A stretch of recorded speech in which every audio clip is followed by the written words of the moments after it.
You are not my tool, you are the weapon of your people. Without you, they will remain asleep forever. I cannot fight this war alone. I am only a watcher, but you are human. And humans are the fire the collectors fear. Her words struck deep. He wanted to hate her, to reject her, but inside, the fire of the washer still burned. The whispers of ancestors still echoed. He could not deny what he had felt when the shield bloomed from his fold. He looked at the glowing machine, its drum spinning faster, energy rising. What happens now? He asked, his voice steady. Alara stepped closer, her smile returning, gentle this time. Now, Alex, you learn there are more machines like this.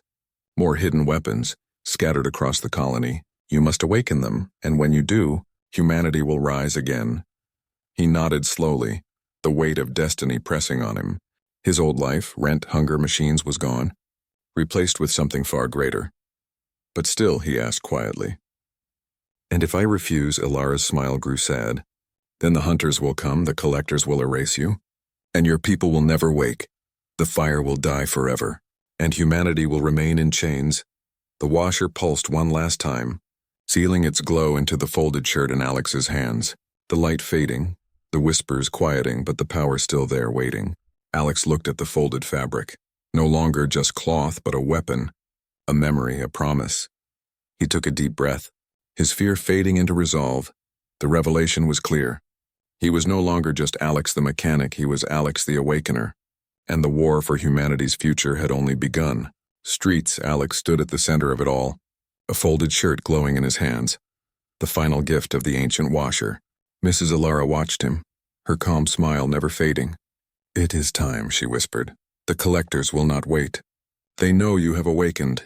They will strike now, and you must answer. Alex's heart pounded.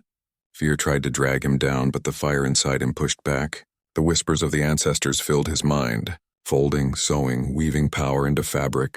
Humans were not weak, they had never been weak, only hidden across the colony. Alarms blared, red lights flashed, and the sky cracked open as the collectors revealed themselves at last. Massive ships descending, their shadows swallowing the towers, their voices echoing through the streets. Cold and mechanical, all unmarked will be erased. Surrender is mercy. The people screamed, running through the alleys, hiding behind walls, but the hunters marched. Claws scraping, scanners burning. Whole blocks fell under the red beams. Alex looked at Alara, his voice sharp. Tell me what to do. She stepped closer, placing a folded cloth in his hands. Do what humans have always done. Alex, fold, crease, shape, let the memory guide you. You already carry the fire. The hunters rushed toward him, dozens, their red sensors fixed on his body. Alex unfolded the glowing shirt, then folded it sharply, line against line. Crease against crease, the fabric blazed, and from it, a wave of light exploded outward. The hunters screamed, their beams broke, their sensors shattered. People hiding in the streets gasped as the shield spread. Covering them too, the folds did not protect only Alex. They protected everyone around him. Mrs. Alara's eyes glowed, her smile wide. Yes, Alex. Now they see what humans truly are. The collectors' ships fired beams of crushing red energy, but Alex folded again, this time faster, his hands moving as if guided by invisible teachers. Each fold created a new weapon. One became a shield, another became a spear of light, another became a wave that tore through the hunters like fire. The people of the colony began to emerge, their eyes wide with awe. Some carried their own clothes, wrinkled and torn, but when they copied Alex, folding with care, the fabric glowed in their hands. The memory answered. The hidden power returned. Across the streets, humans began folding. Simple shirts and scarves glowing, trousers turning into shields, coats becoming barriers of light. For the first time in centuries, the colony fought back. The collectors roared, their ships shaking the air. Thousands of hunters poured into the streets. But everywhere they turned, humans stood tall, folding, glowing, striking back. Alex moved at the center, his basket beside him. Every fold releasing power, every crease carrying the strength of those who came before. His voice rang through the chaos. Fold, don't fear, the fabric remembers. We fight together. The people cheered. Their fear breaking, their fire rising. Hunters fell in waves, their metal bodies shattering under shields of cloth and spears of thread. Mrs. Alara fought beside Alex, her pins glowing, blades flashing, her smile proud. This is it, she whispered. This is what I waited for, humanity awake again. But then the sky split further. A collector itself descended, massive, towering, its form a tangle of wires and glass, its voice cold. Humans cannot resist. Your memory will be erased. Alex felt the ground shake, the glow in his shirt dimming under its power. Fear clawed at him, but he clenched his fists, folding again, sharper, faster, each crease burning brighter. The washer's fire still inside him. The collector raised its arm. A beam forming, Alex folded one last time, pouring everything into the fabric. The fold glowed so bright the night became day. And when he opened his hands, the light shot upward, striking the collector, breaking its form into shards of glass and smoke. The colony shook, silence followed, then cheers rose. Thousands of voices crying together. The hunters fled, their sensors dark, the ships pulled back, broken. Defeated for the first time, Alex stood trembling. The glowing shirt limp in his hands, burned and torn but still real, still powerful. He looked at the people, their faces lit with hope. And for the first time he believed Mrs. Alara stepped closer, her smile gentle. Do you see now, Alex? The laundry was never simple. It was always your strength, hidden, waiting, folded away until the right hands came. He nodded slowly, his breath heavy. We did it, he whispered. Her smile grew softer, almost sad. This battle, yes. But the war is not finished. The collectors will return, stronger, angrier, and when they do, it will not be only you. Alex, all humans must fold, all must remember. Only then can they survive. The people gathered around him, holding glowing fabrics in their hands, their eyes filled with fire. The colony was no longer asleep. The chains were broken. Alex lifted the torn shirt high. The people cheered again, their voices echoing through the towers. The battle was won, but the war had only begun. And Alex knew deep in his heart humanity would never bow again. Not while they remembered the power hidden in every fold. Ethan sat on the narrow metal bed inside his tiny room on the orbiting station. His hands pressed against his face. The rent was due again, and he had nothing, not a single credit. The space station floated around the broken Earth, a planet that once had oceans, mountains and cities, but now looked dark, covered in dust and smoke. Life continued above in the spinning steel rings of the station, where humans tried to survive, but survival was expensive. Ethan worked hard, carrying crates, cleaning halls, fixing pipes, yet every month he still failed to pay his rent. His landlord had warned him, "One more missed rent and you're out." Ethan's chest felt heavy as he thought of being thrown into the cold streets of the lower decks, where people vanished and never returned. That night, when the station lights dimmed to mimic night, a soft knock came at his door. Ethan opened it and saw Mira, his neighbor. She always carried a calm smile, her eyes brighter than anyone's he had seen, her hair black as the empty space outside. "You look tired," Mira said gently. "Is it rent again?" Ethan gave a weak nod. Embarrassed. "Yes, I can't pay it, not this time." "Maybe not ever," he whispered. Mira leaned closer, her voice quiet but full of strange comfort. "Then let me help you," she said. "I will do what a man loves most." She paused, her smile curved with mystery. "I'll fold your laundry." Ethan stared, confused, almost laughing, but her tone was serious. Her words carried something deeper than a joke. "Laundry," he repeated. "That's your offer." Mira nodded slowly, her eyes never leaving his. "Yes, laundry," she said. "Let me do it. And you will see."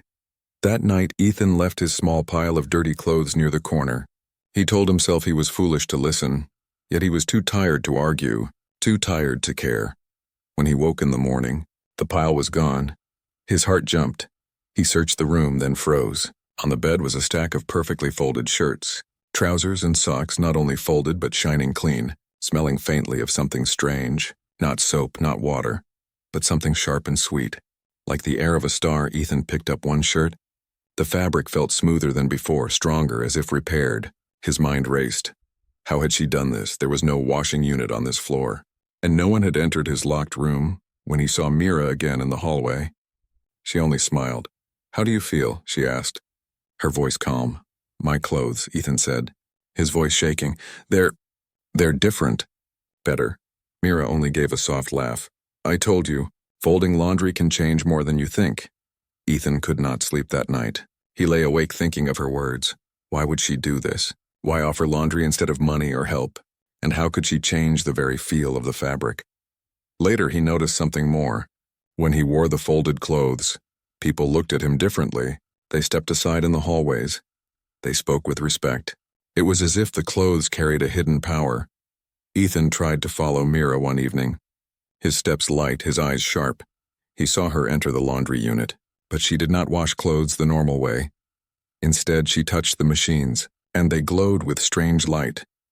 The hum of energy filled the room, like the heartbeat of the station itself.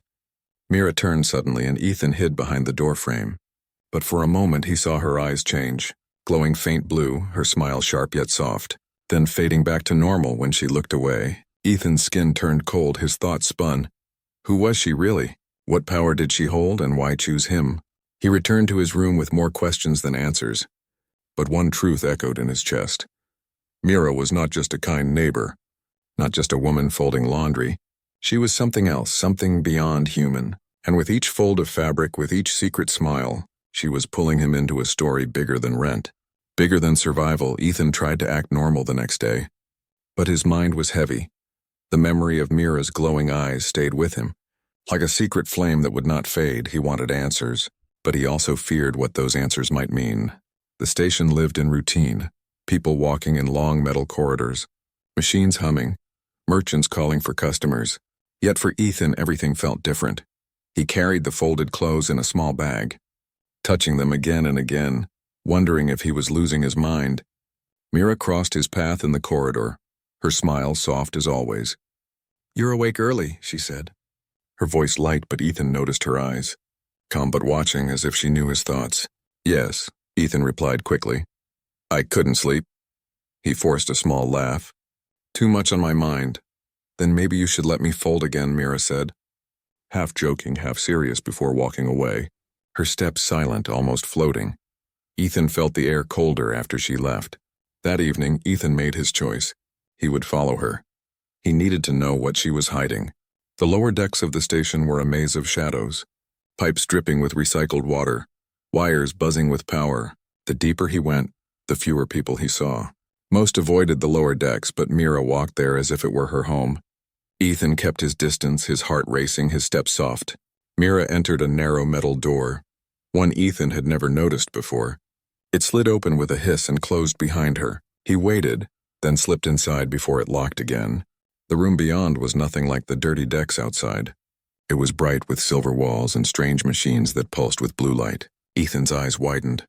Rows of mechanical arms moved slowly, folding clothes with perfect precision. Steam rose from vents, but no water flowed, no soap spilled. Instead, the machines worked with beams of light, weaving through fabric as if repairing it on a level deeper than the eye could see. Mira stood in the center, her hands raised, her fingers glowing faintly. The machines moved as if tied to her will, each shirt folded neatly, each cloth pressed flat.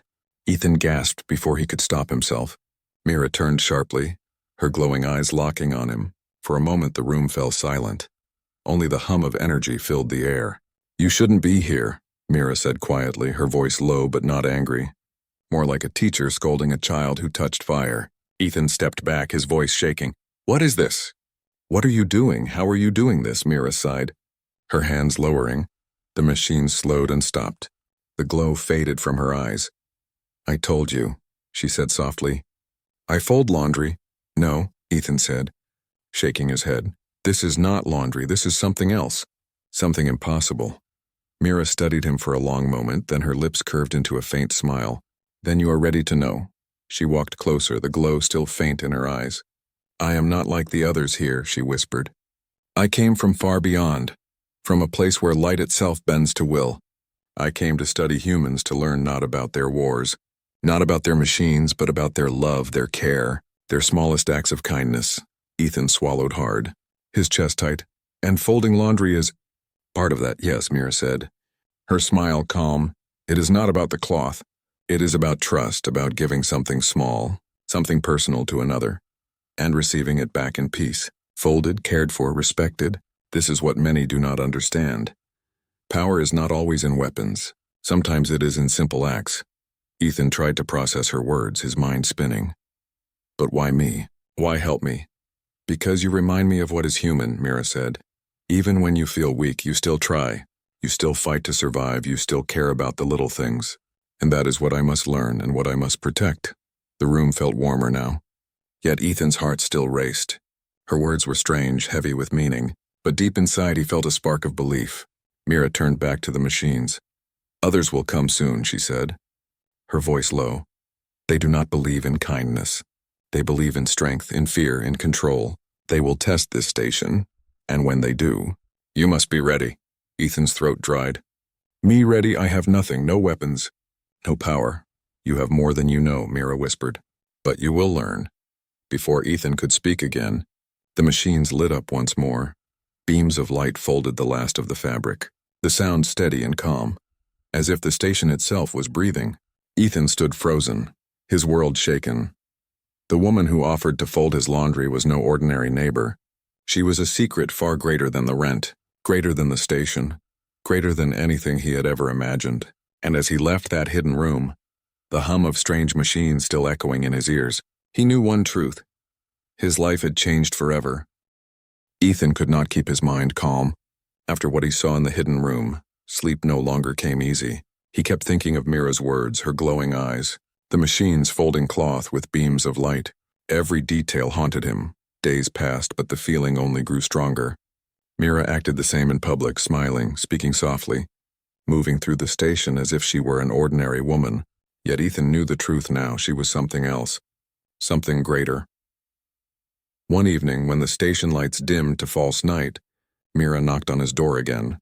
Ethan hesitated, his heart racing, but he let her in. She carried no basket, no clothes, only her calm face and her bright eyes. You want answers, she said simply.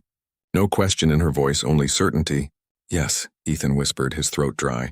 I need to know who you are, why you are here, and what you want from me.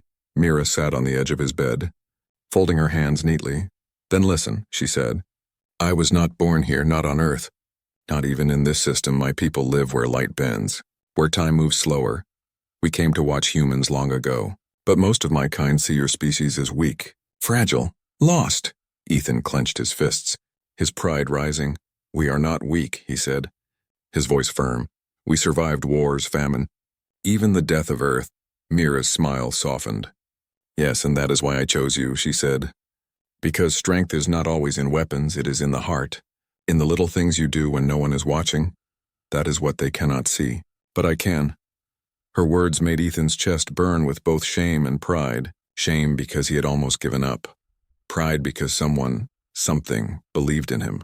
Mira lifted her hand and light appeared between her fingers, folding into shapes like threads of silver weaving cloth. Do you see this? She asked. This is how my kind control matter. We weave it, fold it, shape it. Not with machines, but with thought. Folding laundry was my way to study you, to see how humans react to kindness without cost, to understand how you share trust. Ethan stared at the glowing threads, his breath caught. And what did you learn? He asked. That humans are stronger than they believe. Mira said softly. You trust even when you are afraid, you share even when you have nothing. And that is what makes you dangerous to those who only believe in power. Her words carried weight. Heavy like iron, Ethan felt the air grow colder. You said others would come, he whispered. Who are they? Mira's eyes darkened, the glow fading. Hunters, she said. My own kind, but not like me. They believe humans should be controlled, tested, broken. They see no value in small acts of love. They only see weakness, and they will arrive soon. Ethan's chest tightened, fear rising like fire. Then what can I do? He asked. I'm just one man. I have no weapon, no power. Mira leaned closer, her eyes glowing faintly again. That is why I chose you, she whispered, because you are ordinary. Because you think you are nothing, but in truth, you hold what they cannot fight. Human persistence, human care, human courage. Ethan shook his head. That is not enough, he said. They have ships, weapons, power. I only have laundry. Mira's smile widened. Then start with laundry, she said. Because if you can give your trust in small things, you can fight for greater things. And when the hunters come, you must stand, not run. The station shuddered suddenly, a low rumble echoing through the walls. Ethan froze. What was that? He asked. His voice sharp. Mira stood quickly, her eyes glowing brighter now. It has begun, she whispered. They are near. Outside, alarms began to echo through the corridors, people shouting, running, the steady hum of the station breaking with the sound of fear. Ethan rushed to the door, but Mira stopped him, her hand firm on his arm. Stay calm, she said, her voice steady. Panic is their weapon. Do not give it to them. Through the small round window of his room, Ethan saw distant flashes of light, ships moving outside the station, dark and sharp like shadows with wings. The hunters had arrived. The loudspeakers cracked, a cold voice filling the air. People of the station, remain where you are. We come to test your strength. Your choices will decide your fate. Ethan felt his knees weaken, fear clawing inside him, but Mira stood tall, her glow now shining strong. They will test us, she said. And you must not fail. Ethan looked at her, his mind torn, his heart racing. Why me? He asked again, almost begging. Because, Mira said softly, you are human, and sometimes that is the greatest power in the universe. The walls shook again. The lights flickered and the sound of metal tearing echoed through the station. Ethan gripped the edge of his bed, his body trembling. But his eyes fixed on Mira, he knew then there was no turning back. The secret was revealed, the danger was real, and his life would never again be the same. The station shook again, stronger this time. Alarms screamed through the corridors. Red lights flashed against the silver walls. People shouted, children cried. The sound of fear spread faster than fire. Ethan gripped the doorframe, his heart pounding like a hammer. Mira stood calm in the chaos, her eyes glowing faint blue, her body steady, as if she had known this moment would come. They are here, she whispered. The hunters have arrived. Outside the small window, Ethan saw dark ships moving like shadows across the void. Sharp wings spread wide. Beams of light cut through the black. Docking claws latching onto the station's hull. The metal groaned under their weight. Ethan's breath came fast. What do they want? He asked. Though deep down he already knew. They want to break you, Mira said simply, her voice steady. To prove that humans are weak, that kindness is foolish, they will tear through the station, and those who surrender will live only as servants. Ethan's stomach twisted, fear crawling up his throat. And if we fight? Then they will see what humans are made of, Mira said, her glow brighter now. And they will learn why I chose to stand with you. The door to Ethan's room burst open. Neighbors ran past, panic on their faces. One man shouted, They've breached the lower decks, another woman screamed. The guards can't stop them. Ethan looked at Mira, his voice shaking. What do we do? Mira raised her hand, and the light bent in her palm, shaping into a long thread of silver, glowing like living cloth. We fight, she said, not with fear but with resolve. Ethan stared at the shining thread, his body frozen. Fight with what? I have nothing. You have everything, Mira said, stepping closer, placing the glowing thread into his hand. It felt warm, alive, like woven energy. Hold it, trust it. It will answer your will. Ethan's fingers trembled as he held it. The thread shimmered, changing shape, forming into a rope, then a blade, then back again. His eyes widened. It listens to me. Yes, Mira said, her voice soft but firm. Because you are human. Because you carry belief, because you will not give up. The station shook again. A loud crash echoed down the corridor. The hunters were inside. They came like shadows, tall and armored, their eyes cold white, their steps heavy against the metal floor. They carried no guns, only long staffs that pulsed with energy. One hunter raised his weapon and slammed it against the wall. The metal bent like paper, the crowd screamed. Scattering in every direction, Ethan froze, fear locking his chest. But Mira stepped forward, her glow fierce, her voice sharp. This station is not yours, she said, her words echoing. The hunter tilted his head, his cold voice dripping with disdain. You protect them, hybrid, but they are weak. They cannot stand. They cannot fight. We will prove it. Mira's eyes narrowed. Then prove it against me. She raised her hands, and the air rippled. Beams of folded light shot from her palms. Striking the hunter's staff, sparks erupted. The corridor shook. Ethan stumbled back, covering his face. The fight was unlike anything he had seen. Mira moving like flowing water, her energy folding and unfolding. The hunter striking with brutal power. Every clash sending shockwaves through the walls, but for every strike she blocked, another hunter appeared. 2, then 3. Their cold voices filling the corridor. Weakness must fall, they chanted. Ethan's body shook, fear screaming in his veins. But his hand gripped the glowing thread tighter. It pulsed alive, changing again into a blade of light. His breath came sharp, his heart roared. He could not just stand, he could not just watch. He stepped forward, his voice raw. Leave her alone. One hunter turned, his pale eyes fixing on Ethan. And what are you? He hissed. You are nothing. Just flesh. Ethan's fear turned into fire. His grip firm. "I am human," he shouted, and he swung the blade. The strike was clumsy, but the thread of light cut across the hunter's staff. Sparks flew, the hunter stumbled back, shocked, his cold voice breaking. "Impossible." Mira glanced at Ethan, pride flashing in her eyes. "Good," she whispered. "Do not stop now." The hunters closed in, 3 against 2, their staffs glowing. Mira fought with skill, Ethan with desperate courage. Every strike rattled his arms, every block burned his muscles, but he did not fall, he did not run. The people hiding in the corridor watched, their eyes wide. For the first time they saw someone stand, not with armor, not with guns, but with will. The hunters pressed harder, their voices sharp. "You will break.